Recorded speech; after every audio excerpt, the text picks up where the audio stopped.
INS Imphal नौदलाच्या सेवेत रुजू होते। INS इंफाळ ही क्षेपणास्त्र नाशक असलेली तिसरी स्टील्थ युद्धनौका आहे। संरक्षण मंत्री राजनाथ सिंग यांच्या हस्ते या युद्धनौकेचं जलावतरण करण्यात आलेलं आहे। ही त्याची दृश्य आपण पाहतो। INS इंफाळ नौदलाच्या ताफ्यात दाखल झालाय। INS इंफाळ नौदलाच्या सेवेत रुजू झालेलं आहे। संरक्षण मंत्री राजनाथ सिंहांच्या हस्ते जलावतरण झालेलं आहे।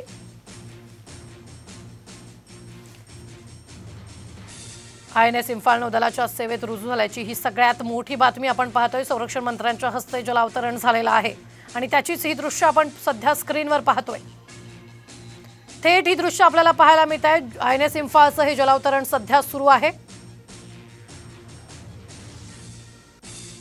संरक्षण मंत्री राजनाथ सिंग यांच्या हस्ते या युद्धनौकेचं जलावतरण सध्या करण्यात येत आहे। INS इंफाळ ही क्षेपणास्त्र नाशक असलेली तिसरी स्टील्थ युद्धनौका आहे। ही मोठी बातमी आणि अत्यंत महत्त्वाची अशी दृश्य आपण सध्या स्क्रीनवर पाहतोय। संरक्षण मंत्री राजनाथ सिंग यांच्या हस्ते या युद्धनौकेचं जलावतरण सध्या करण्यात येत आहे।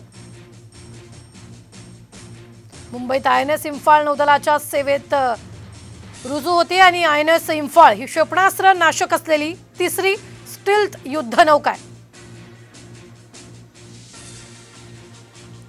आणि जलावतरणाची ही थेट दृश्य आपण सध्या स्क्रीनवर पाहतोय।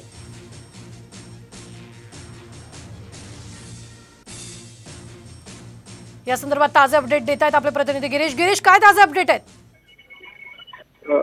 आजच भारतीय नौदलाच्या सेवेत नवी युद्धनौका INS इंफाळ आहे ती कार्यान्वित झालेली आहे। केंद्रीय संरक्षण मंत्री राजनाथ सिंह यांच्या उपस्थित या ठिकाणी INS इंफाळच्या कमिशनिंगचा सोहळा आज मुंबईत पार पडलेला आहे।